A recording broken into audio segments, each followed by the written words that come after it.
Assalamualaikum warahmatullahi wabarakatuh.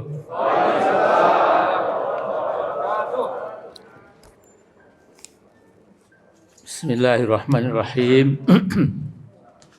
Innal hamdalillah nahmaduhu wa nasta'inuhu wa nastaghfiruh wa na'udzu billahi min syururi anfusina min sayyiati a'malina.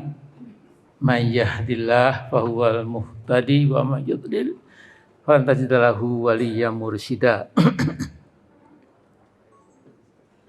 Allahumma shalli ala Muhammadin wa ali Muhammad. Amma ba'd. Sahabat-sahabatku yang saya cintai, saya hormati, Pak MS Kaban, Pak Kiai Khalil Ridwan, yang sekalipun harus pakai tongkat, tetap datang menggairahkan kita semuanya. Pak Ketum kita, Dr. Eng Ridho Rahmadi, Pak Sekjen, Pak Muhajir, kemudian Pak Ustadz Ansufri Sambo, dan semua saja ya, yang saya cintai, saya hormati. Jadi saya ingin memberikan pembekalan yang lebih praktis. Ya. Insya Allah sebagian besar ini akan masuk ke DPR RI. Insya Allah. Ya. Maka saya akan sedikit memotret tugas orang beriman di dunia ini. Ya. Dan nanti lebih praktis lagi apa yang mesti kita kerjakan kalau kita insya Allah nanti sudah duduk di DPR, bukan untuk seperti kata orang duduk, dengar, dengkur, duit, diam dan lain-lain ya, tapi duduk kemudian melancarkan narasi, diksi perjuangan kita secara tegas ya. Karena kita melihat Indonesia ini negeri muslim terbesar di muka bumi, tapi kenyataannya sangat memilukan, banyak kezaliman di hampir segala bidang kehidupan. Jadi yang pertama tentu kita sudah hafal, yaitu surat Az-Zariyat, surah ke-51, ayat 56, kita sudah hafal semuanya, yaitu wa ma khalaqtul jinna wal insa illa liya'buduni. Ya. Bukanlah aku menciptakan jin dan manusia kecuali untuk menyembahku, kata Allah. Jadi kita di Al-Baqarah juga diberitahu oleh Allah bahwa kita adalah khalifatullah fil ard, yang tugasnya memakmurkan bumi ini, menjaga keamanannya, memanfaatkan segala kekayaan yang ada di dunia ini untuk kemaslahatan kemanusiaan dan sebagainya.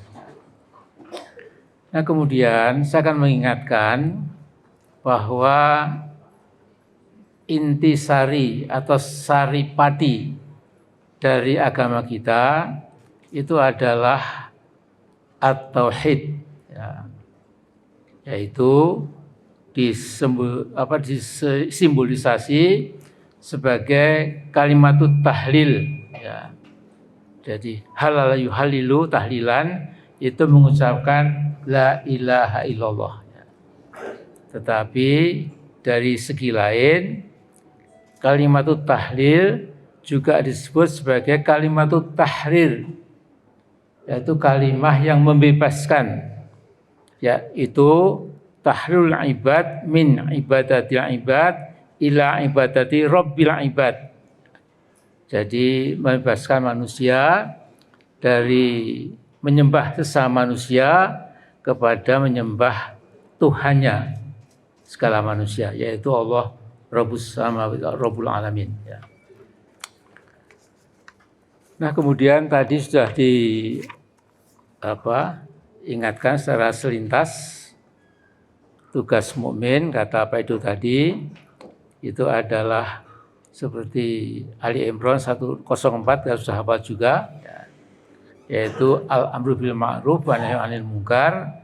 Tapi untuk kita tambah dengan perintah yang sama bobotnya, sama kuatnya, yaitu An-Nahl ayat 90. Innallaha ya'muru bil 'adli wa ihsan wa ita'i dzil qurba wa yanha 'anil fahsya'i wal munkar wal baghi ya'idukum la'allakum tadhakkarun. Nah, kemudian untuk mewujudkan semua itu, saudara-saudaraku, sahabat-sahabatku yang saya cintai, itu memang yang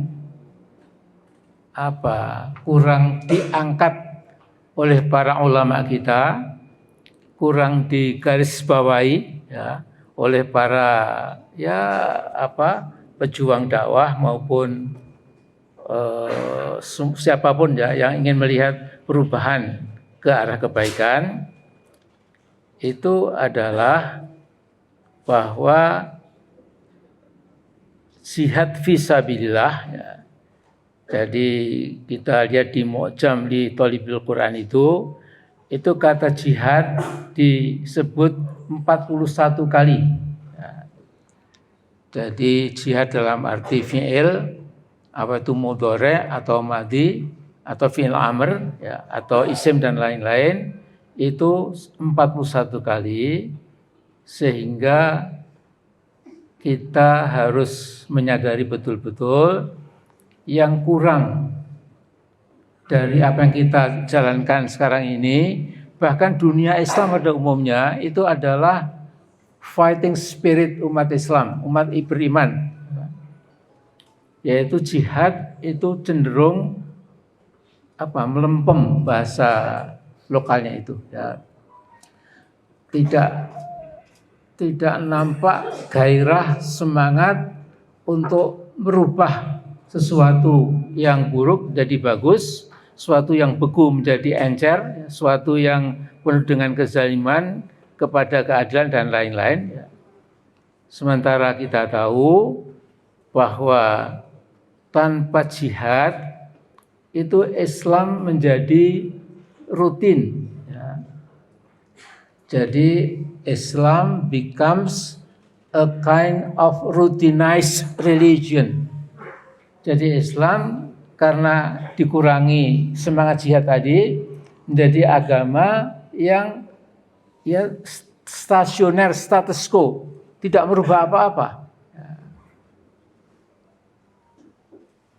Jadi sudah syahadat, sudah sholat, puasa Ramadan, zakat sudah dikeluarkan secara minimal, kemudian mungkin sudah haji juga. Tapi kalau hanya itu yang dianggap sebagai kunci pembuka surga, itu mungkin memang menurut banyak ulama juga, akhirnya mungkin juga terbuka, tetapi mungkin menunggu lama. Jadi kita ingat, di antara surga yang penuh dengan kenikmatan, dengan keharuman, dengan pendek kata segala hal yang dilukiskan oleh orang beriman, kesempurnaan, kebaikan, itu dipisahkan dari neraka, yang itu tempat manusia mendapat azab, oleh bukit yang namanya Al-A'raf. Al-A'raf itu tempat bagi orang-orang yang kalau dimasukkan ke surga, jadi ada hamba-hamba Allah yang dalam hidupnya memang punya catatan amal soleh dan amal tholih, tetapi ketika dia akan dimasukkan ke surga, sepertinya belum pantas. karena dia sudah melakukan amal soleh ala kadarnya, ya, tapi tiket untuk masuk surga itu masih belum sempurna. Sementara mau dimasukkan ke neraka jahanam katakanlah, ya, itu juga kasihan, nggak pantas juga karena dia bukan orang jahat gitu. Ya dia punya berapa crime, punya berapa dosa, tapi kira-kira memang ya kasihan kalau sampai masuk ke neraka. Ya. Maka manusia kayak ini ya itu terombang-ambing antara kalau menoleh ke kanan itu dia ketawa-ketawa sepertinya bisa masuk ke surga. Kalau menoleh ke kiri itu menangis karena takut. Ya. Jadi seperti orang ya gila, kadang-kadang ketawa, kadang-kadang menangis, yang sebabnya mungkin ya karena karena waktu di dunia tidak betul-betul ya mengejar Jannatun Naim itu. Ya. Nah, mari kita lihat apa perintah jihad itu dalam surat At-Taubah ayat 111 ya, sampai 105 ya. Tapi saya langsung ke 111 saja karena terlalu lama nanti ya. Di dalam ayat 111 itu ya, Allah berfirman, Innallaha ashtara minal mu'mini anfusahum wa amwalahum bi anna lahumul jannah yuqatiluna fi sabilillah fayaqtuluna wa yuqtalun wa'dan haqqan fit taurati wal Qur'an wa man awfa bi minallah fastabshiru bi ma'ulati bay'atum bihi wa dzalika huwal fawzul adzim. Sesungguhnya Allah sudah melakukan transaksi jual beli dengan orang-orang beriman, yaitu orang beriman itu menjual jiwa dan amwalnya dan hartanya. Untuk apa? Untuk berjuang fi sabilillah. Fayaktulun wa yuktalun, kadang-kadang mereka menang, kadang-kadang mereka kalah. Ya. Tapi itu adalah janji Allah yang tertera dalam kitab Taurat, kitab Injil, dan kitab Al-Quran. Nah kemudian apa ada pihak yang lebih menepati janji daripada Allah? Tentu tidak ada.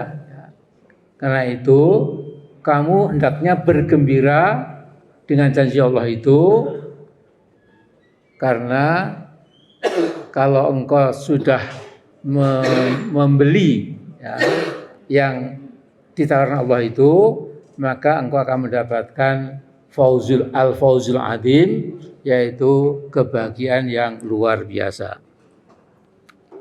Kemudian ciri orang berjihad itu adalah at-taibunal abidunal hamidunal saihunal raki'unal sajidun al-amiruna bil ma'ruf wa nahyu 'anil munkar wal hafizuna li hududillah wa basyiril mu'minin. Ya. Jadi kita ini selalu memohon ampun kepada Allah, dan dimanapun, kapanpun kita selalu menegakkan ibadah. Kita as-saihun, ya, kita bersiyahah, kita pergi antar kota, antar provinsi, antar negara, ya, untuk membawa kebenaran itu. Ya. Kemudian kita tetap roki'un as-sajidun, rukuk dan sujud tidak pernah kita lupa. Ya. Nah kemudian kita amar ma'ruf nahi mungkar, dan kita memegang teguh batas-batas agama, dan karena itu wa basyiril mu'minin, hendaknya orang-orang beriman engkau beri berita gembira ini. Ya. Nah kemudian yang tadi sudah disinggung juga oleh Pak Ketum, ya,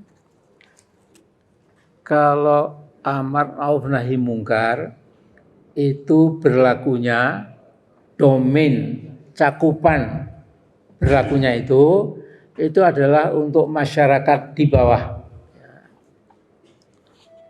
komunitas ya, antar desa, antar kota, antar masyarakat di sebuah negeri. Ya. Ini biasanya lebih kepada mengingatkan supaya ibadah mahdhah jangan sampai dilupakan. Supaya al-akhlak al-karimah itu juga dipegang teguh. Ya. Supaya membayar janji ketika berjanji, pendek kata berbagai macam standar moral dan etika itu tercakup dalam al-amru bil ma'ruf wa nahyu 'anil munkar. Tetapi ya, ini ayat 104 Ali Imran itu rasa-rasanya memang tidak mengarah kepada kekuasaan yang sesungguhnya sangat menentukan pada satu bangsa yang dimiliki oleh negara. Jadi saudaraku, sahabat-sahabatku ya. Jadi hanya negara itu yang punya kekuatan untuk menegakkan keadilan sosial, keadilan politik, keadilan ekonomi, keadilan pendidikan, keadilan hukum, keadilan kemanusiaan. Itu hanya negara yang bisa menegakkan itu, tetapi juga negara yang bisa menzalimi ya, karena dia punya aparat, ya, punya birokrasi, punya aparat keamanan, punya militer, punya intelligence, networking internasional, maka negara itu juga bisa menzalimi bangsanya sendiri, rakyatnya sendiri. Nah, karena itu ini saya kira kita angkat ya, dalam kita menegakkan bersama-sama insya Allah partai umat yang kita cintai ini. Ya. Jadi sedikit ketika saya mencoba membedakan antara perintah Ali Imran 104 dengan perintah At-Taubah 111 ya, di Muktamar Muhammadiyah di Makassar, itu ada Syekhul Azhar, Ustadz Al-Azhar yang datang ke rumah saya ya, yang mengatakan bahwa saya pun katanya, beliau kan dosen Al-Azhar, tapi yang Anda katakan itu agak relatif baru katanya. Ya. Itu menjadi jelas bahwa umat Islam di sebuah negeri, apalagi negeri Muslim, itu memang tidak boleh mendiamkan kalau penguasanya itu sampai berkelanjutan dalam meneruskan berbagai kezalimannya, dan mungkin yang kita alami di Indonesia sekarang ini ya kezaliman. Jadi rezim ini sudah memecah belah bangsa. Rezim ini sudah mengadu domba antar umat Islam. Bahkan kemarin Menteri Agamanya sudah membuat surat keputusan bahwa tidak lagi boleh ada istilah Isa Al-Masih ya. Jadi harus diganti Yesus Kristus. Jadi misalnya tidak boleh hari libur karena kenaikan Isa Al-Masih, tidak boleh. Harus langsung Yesus Kristus. Jadi memang, tapi ada debat pun saya insya Allah menang ya, karena tidak ada orang Islam mencampuri agama orang lain kemudian malah mengarahkan ke arah yang sangat sensitif itu. Ya, tapi kita tahu bahwa adzan yang terlalu keras kan juga seperti anjing menggonggong dan lain-lain. Memang orang ini saya kira something wrong ya. Nah, karena itu kemudian begini ya. Jadi kita ini kan jadi politisi ya. Dan kita ini memang bismillah masuk ke dunia politik untuk memerankan ya seperan yang substantif, yang korektif, yang betul kritis for the sake of change, ya, positive change. Jadi sekarang istilahnya itu, kalau saya boleh menggunakan, Jadi keberadaan Partai Umat nanti di parlemen insya Allah itu kita menjadi game changer yang merubah permainan. Karena permainan yang ada di DPR sekarang ini itu memang sesungguhnya ya bukan memang memalukan, ya, memalukan, kemudian membuat aib, ya, menjadi ya tidak ada seperti bobotnya lagi, ya. Jadi sementara itu seluruh hadis dhaif yang mengatakan jangan kau berikan kekuasaan pada yang berambisi, itu enggak ada hadis, itu bukan sahih, bukan hasan, itu hadis dhaif, ya. Dan itu sama sekali runtuh, ya, kalau kita membaca surat Yusuf, ya,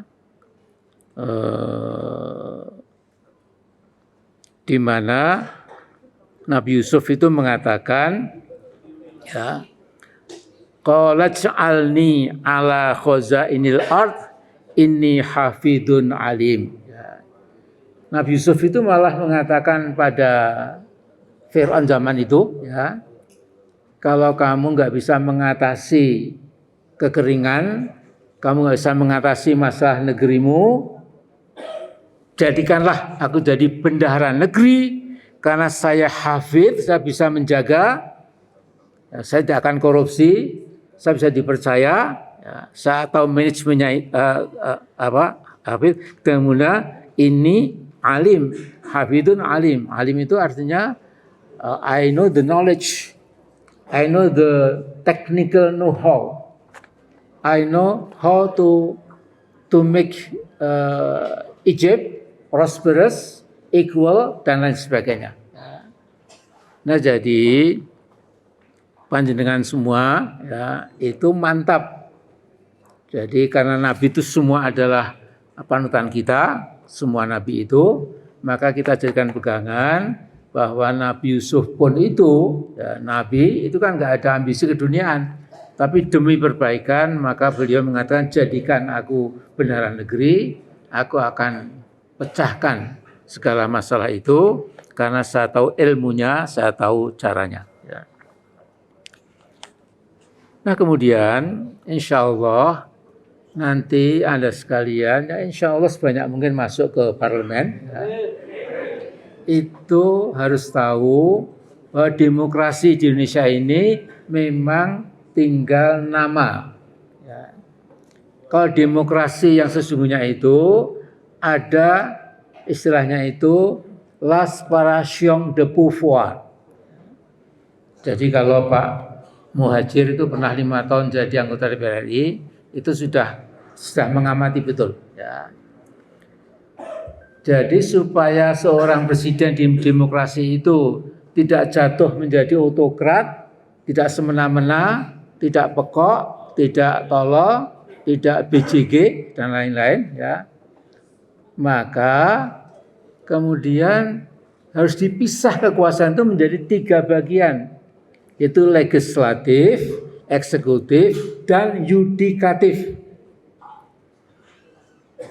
Nah, Anda itu adalah legislator, Anda menjadi pembuat undang-undang. Karena kita lihat undang-undang itu bisa menjadi undang-undang masuk ke lembaga negara, syah dilaksanakan, itu caranya bisa legislatif membuat rancangan undang-undang, ya, diputuskan bersama pemerintah, ketok palu jadi undang-undang, atau usulan itu dari eksekutif dibawa ke legislatif, dipertimbangkan, kalau cocok kemudian dijadikan undang-undang, ya. Nah, tetapi di sini ini legislatif itu sudah menjadi dengkulnya atau sepatunya eksekutif, ya. Jadi yang masih berani angkat kepala mungkin tinggal 15% saja, ya. Yang lainnya itu sudah membongkok-bongkok di depan Pak Jokowi itu, ya.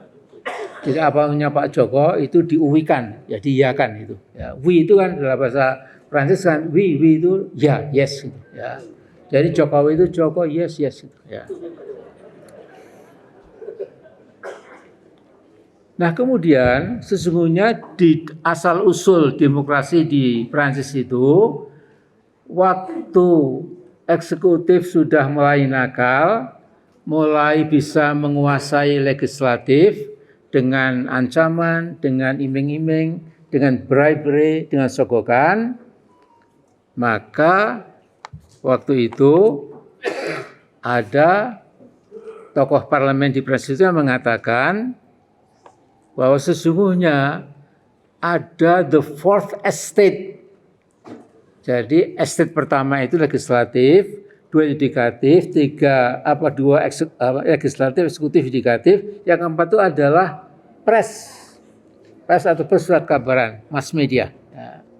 Nah kemudian dulu mass media itu di balkon duduknya mengamati perdebatan di parlemen itu. Kemudian ketua parlemen mengatakan itu namanya the fourth estate.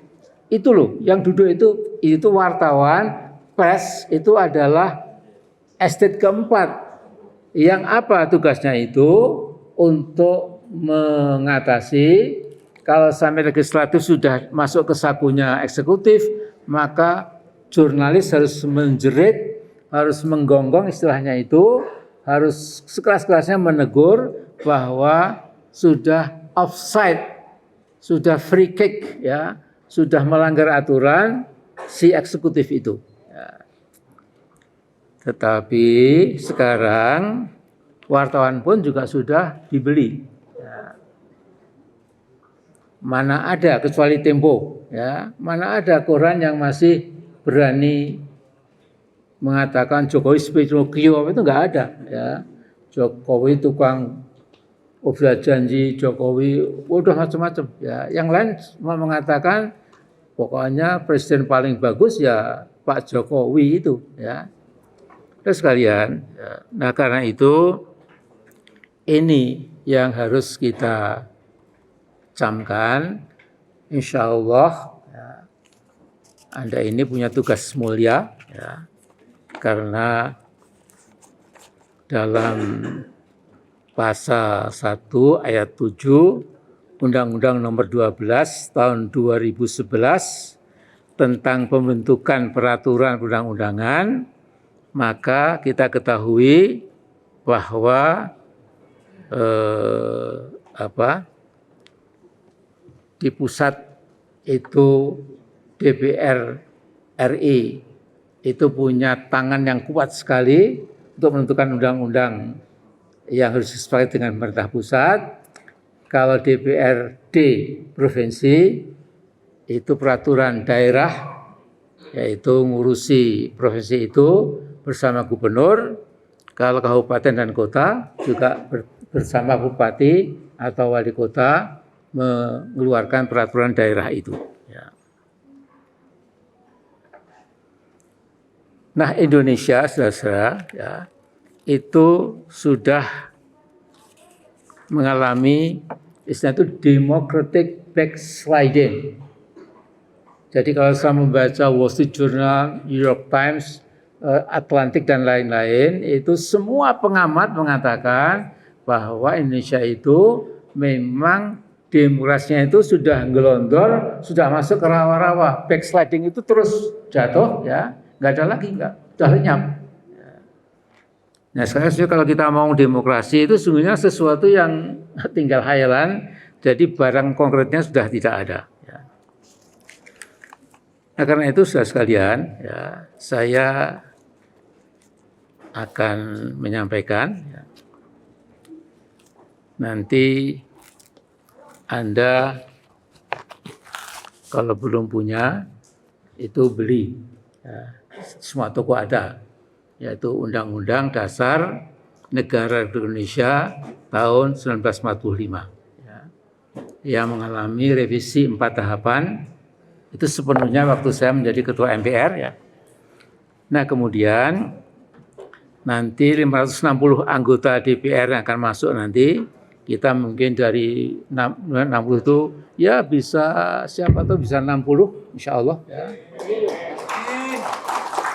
Dengan izin Allah ya. Nah kemudian pelajari juga ya itu bab 7 mengenai DPR yaitu pasal 19, 20, 20A dan seterusnya lah. Dan pelajari tata tertib di MPR, kemudian Anda lihat kewenangan-kewenangan yang dimiliki oleh Anda sekalian ya.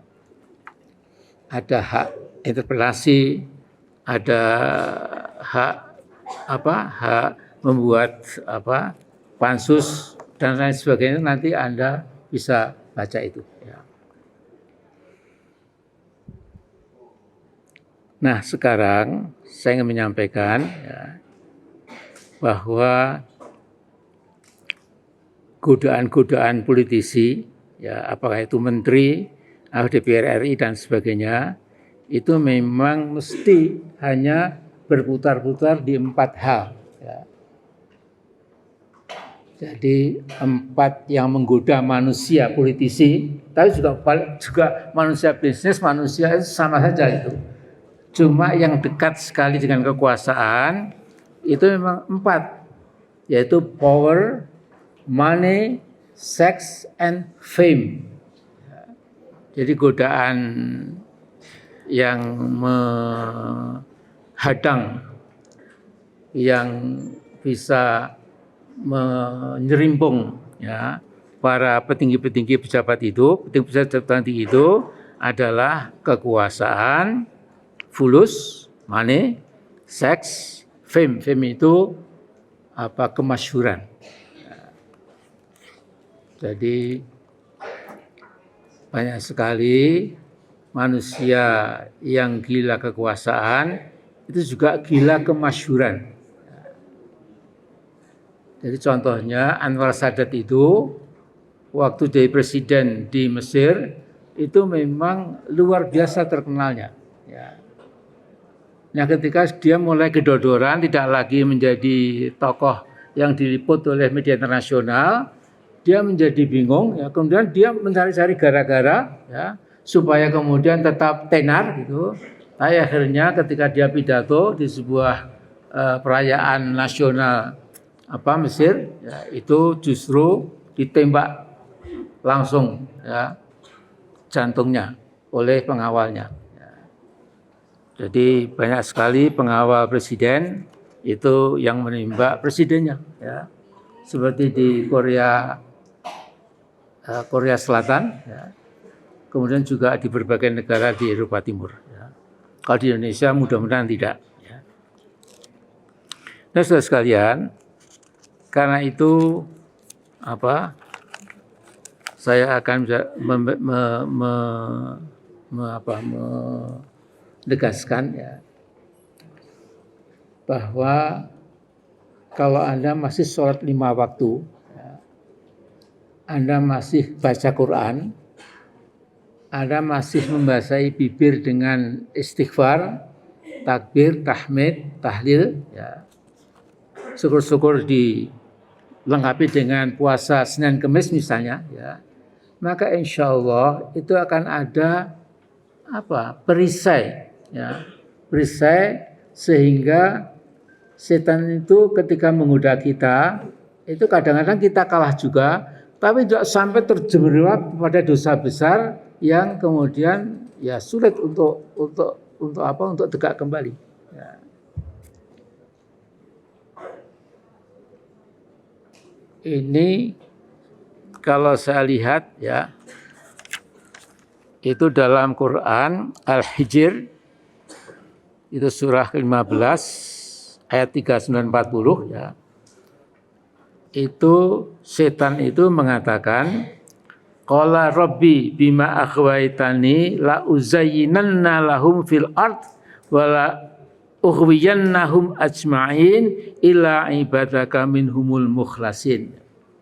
Jadi ketika setan disuruh menyembah dalam arti hormat kepada Adam, ya, tapi dia membangkang, Kemudian ditanya, mengapa kamu membangkang? Kemudian setan mengatakan, karena engkau menjadikanku dari api, sementara engkau jadikan Adam dari tanah liat, aku lebih tinggi, lebih mulia. Bagaimana mungkin aku bisa menyembah Adam? Kemudian diusir oleh Allah. Kemudian dia mengatakan, ya, Tuhanku, karena engkau telah mencercaku, telah menyesatkanku, maka aku akan hiasi. La'uziyyannana. Jadi akan dikasih zinah. Saya akan hiasi orang-orang itu ketika melakukan kejahatan, melakukan kemaksiatan, itu seperti malah senang. Ya.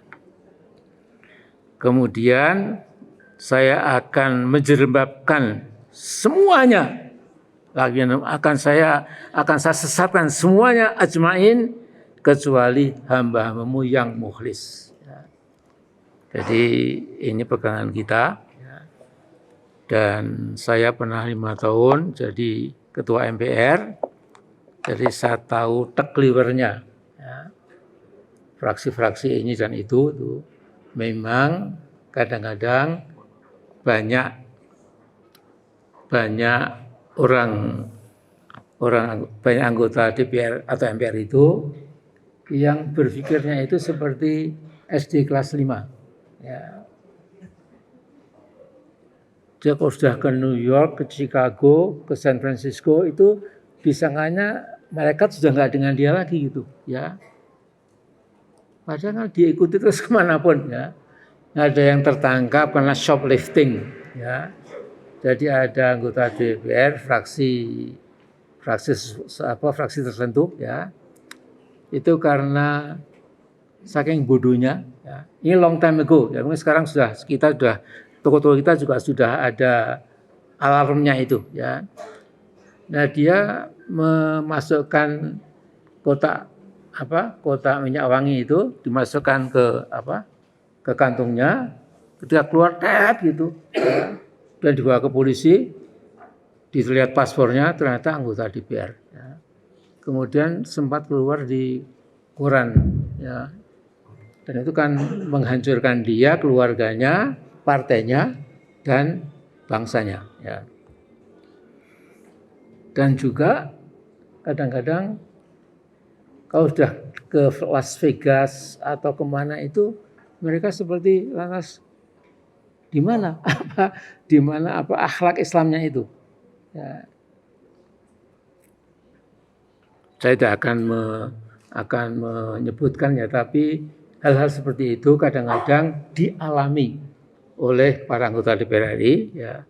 Tapi alhamdulillah dulu, ya, partai yang saya pimpin tidak ada yang kesangkut itu, tapi banyak partai-partai lain yang ikut kena itu. Nah, kemudian ini dalam surat Shaf, ya, surat Shaf itu surat 38 ayat 82 dan 83 itu mirip. Qala fa bi'izzatika la ughwiyannahum ajma'in illa ibadaka al-mukhlasin, ya. Enggak pakai minhum. Enggak kayak ini tanpa, ya. Ya, yang kedua ini tanpa. Saya lihat. Jadi qala fa bi'izzatika la ughwiyannahum ajma'in illa ibadaka al-mukhlasin. Tadi pakai minhum, ya.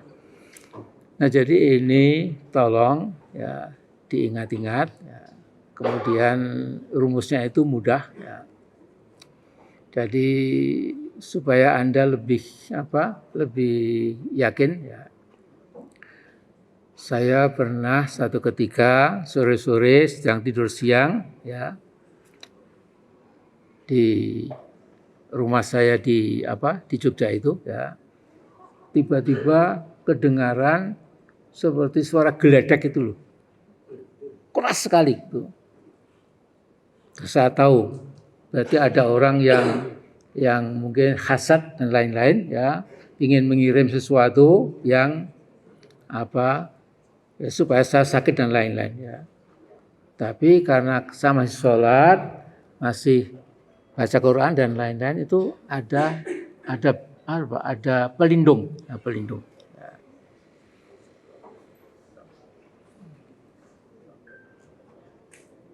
Itu seperti itu banyak sekali ceritanya. Ya. Nah kemudian bahkan di DPR RI yang mestinya orangnya pakai otak, ya, itu banyak kenyataannya yang masih percaya sama dukun, bersama-sama dukun santet dan lain-lain. Ya. Sehingga dulu pernah ada rencana undang-undang melawan persantetan. Ya. Jadi kemudian tidak jadi, ya karena mungkin banyak juga yang percaya sama santet, ya, sehingga cuma di rencana undang-undang. Ya.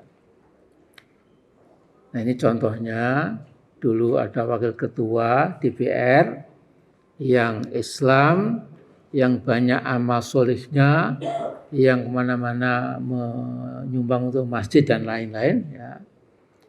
Satu ketika dia pulang dari sidang malam-malam, itu ketika tidur ternyata bantalnya itu banyak seperti apa? Seperti ulat loh ya. Belatung ya, seperti belatung itu. Kemudian dia bongkar, ternyata memang banyak sekali belatungnya. Ya. Dan di bantalnya itu ada namanya jenglot, ya, yang kecil itu ya. Nah kemudian ternyata itu dikirim oleh sesama anggota DPR. Ya. Nah itu sampai begitu itu. Ya.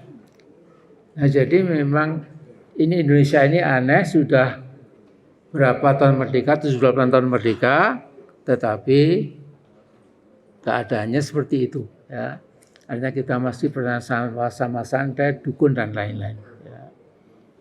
Bahkan saya diberitahu ada seorang tokoh namanya Saluba, ya, itu sudah punya janji mau ketemu dengan saya berkali-kali, selalu batal. Gitu. Ya.